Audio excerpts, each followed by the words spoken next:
My husband told me he always wanted a big family, so imagine my despair when I couldn't conceive for 2 years, only to find out he got the snip years ago after our first and was leading me on. My husband Chris 32M and I, 31F, have been married for 4 years and together for 6. When we first got together, we had several long talks about how we both wanted a big family. I wanted to be very upfront that being child-free was not an option, and I said I wanted to have at least 4 kids. Being an only child, I knew how lonely it could be, so I also said I wanted to have them about a year to a year and a half apart so they could grow up close. He always wholeheartedly agreed to this, and often made jokes like, "Whether we have 4 or 6, have as many as you want. It's your call, since you pretty much have to do all the work." On our wedding day, before we left the reception for our honeymoon, he whispered, "Can we get out of here and get started on baby number 1? I love how excited he seemed. To be clear, I didn't go off my birth control until about 2 months after we were married, and I got pregnant soon after with our first daughter. Joy was a happy pregnancy with a long birth, but she was a beautiful, healthy baby. She went through colic, which was trying, but other than that, she was a happy first addition according to me. I noticed Chris became distant during my first pregnancy, but when I asked him about it, he just said he had a lot on his mind, being a new father. He said he was still excited, but I felt like something had changed. For some info about our finances, we both work full-time, but I make about $20K more a year than him, and the 5-bedroom house that we live in was a gift from my mom, who was very excited to be a grandma to many. My job is fully remote but still offers maternity leave, and I have a nest egg savings for emergencies. I feel it's important to mention this, because I know finances can be a major stress factor when it comes to having kids, but not for me. Interest: when Joy was born perfectly, Chris had 3 months of paternity leave and was home with us for the majority. That time, my mom visited a lot and paid to have cleaners come. There were still a lot of long nights, and it was tough for me to breastfeed, but overall nothing unexpected. Chris still seemed distant but always helped with Joy. We have an agreed open phone policy, so I did check his phone quite often, but didn't find any sign of cheating. He also goes through my phone whenever he wants to. I asked if he found me unattractive while pregnant, and he assured me no. He loves me and he's excited for our family. Fast forward a year. We're sleeping through the night and I am back to work.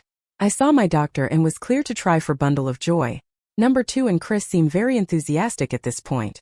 He even downloaded an app to track my fertility cycle so we could make the most of my ovulation times.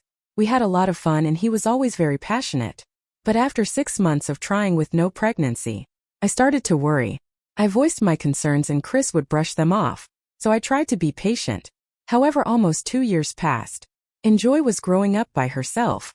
I broke down to my mother crying, and she agreed to come with me to the doctor to get checked out. I was very emotional and scared, but the doctor assured me everything was fine and that I should be able to conceive without any issues. I went to Chris with this knowledge, and he was very upset. I went to a fertility specialist. I explained I thought something might have gone wrong during my last pregnancy and was concerned that I might be blocked or infertile somehow. He said, "Why not wait and just let nature take its course?" I replied, "Our little girl is almost 3 and growing up by herself." I reminded him of our plans, and he just nodded and said all we can do is try. I asked if he would see a fertility specialist, and he got angry, saying there's nothing wrong with him, and we don't have the money for fertility treatments anyway. This confused me since we do have money. We have my savings and are doing pretty well. When he went to sleep, I decided to go through his phone again and went back through his calendar and call logs.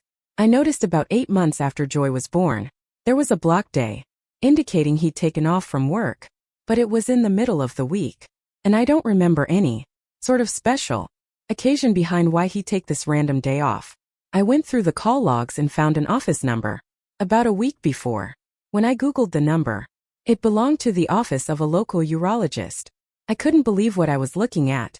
I instantly felt cold all over, and then started to panic. I woke him up and confronted him. He just stared at me while I went off, and admitted babies were harder than he thought, and he felt like my first pregnancy took forever. I couldn't believe it. Packed my things, Joy and her things, and drove to my mom's house. She was distressed with my sudden appearance and my inability to stop crying. I finally told her yesterday morning what happened, and she's just beside herself. I don't know what to do. But every time I think about during bedroom intimacy, Chris would talk to me about giving me a baby, and he'd had the vasectomy. The entire time, I feel so disgusted and stupid. I can't believe my little girl is going to grow up alone. Chris has been blowing up my phone, but I just keep letting it ring and haven't read any of his texts. Edit to those saying, I coerce my poor husband into agreeing to a big family. That is not true. I was always open and honest about my dreams. I told him it's okay if he wanted different things.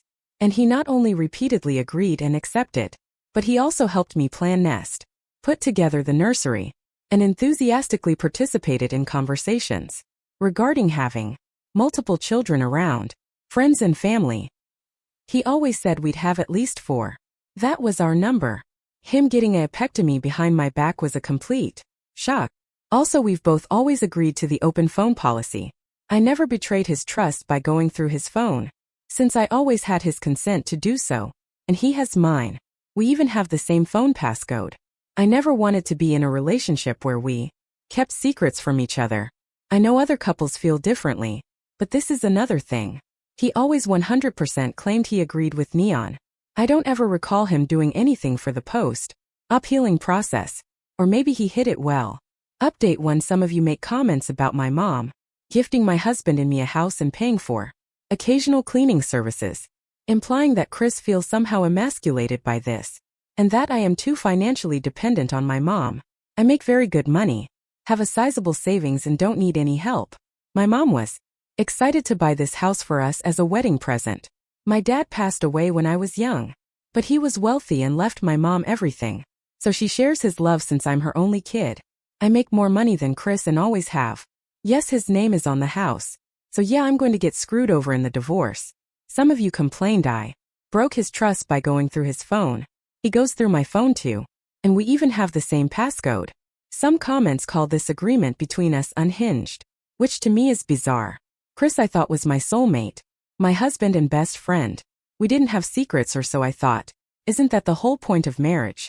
To finally have one person in the whole world you can tell everything to always be on the same team. Obviously I was wrong, and as many of you pointed out, that kind of love, trust and openness doesn't really exist. None of that matters now. Chris and Joy seem fine to me, but in hindsight, there's always been a hesitation on his part. I always thought it was just typical. Since the short while my dad was alive in my life, I don't really remember him being affectionate or warm. He was nice and played with me sometimes, but I don't remember being held by him very much. I asked Chris many times if everything was okay, when I noticed he was distant, and he always said things were great, and gave an excuse, like he's just tired. Work is draining or it's no big deal. We're in the US and here, a man can go get a vasectomy at any time. I don't know what Chris told his doctor. For all I know, he took his wedding ring off and gave a sob story, or probably just walked in and asked for the procedure. It doesn't matter. I'm really thankful for my mother. She's heartbroken for me. And like many of you, she already knows my marriage is over. There have been a lot long nights of me crying that she's endured. I'm numb when I'm not crying, and I keep getting this creepy feeling that nothing matters. We're getting a divorce. I finally called Chris and he sobbed, said he was sorry, and said he might be able to get it reversed. I've read a lot about the vasectomy since my last post, and sometimes it can't be reversed. It's always a risk. Again, it doesn't matter. It's not actually about the desectomy. It's that the person, who I thought was the one person in the world that I could trust, that I was on the same page with, literally writing the book together, made this decision without me and kept it from me, and then lived for years. I really thought what we had was true love. Now I'm pretty certain that doesn't even exist. Chris has not offered any explanation. He cried, begged for my forgiveness, and said again that he could get it reversed. Even if he can, the rest is irreversible. He never once answered my question. It's really painful to talk to him.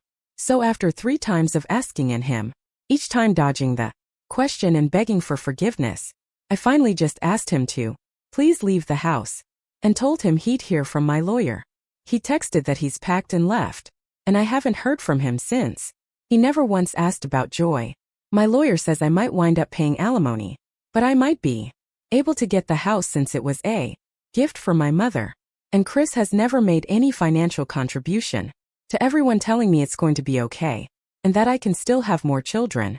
All of that seems impossible right now. My heart is broken. I've never experienced such sadness. And the only relief is, when I'm playing with my daughter, her happiness is infectious. She is blissfully unaware, having the time of her life at grandma's. But a micro-father. She actually asks where's Dad. I called work and took a medical leave of absence. I found a therapist. My mom has offered to stay with me for a while, as well as her enemy.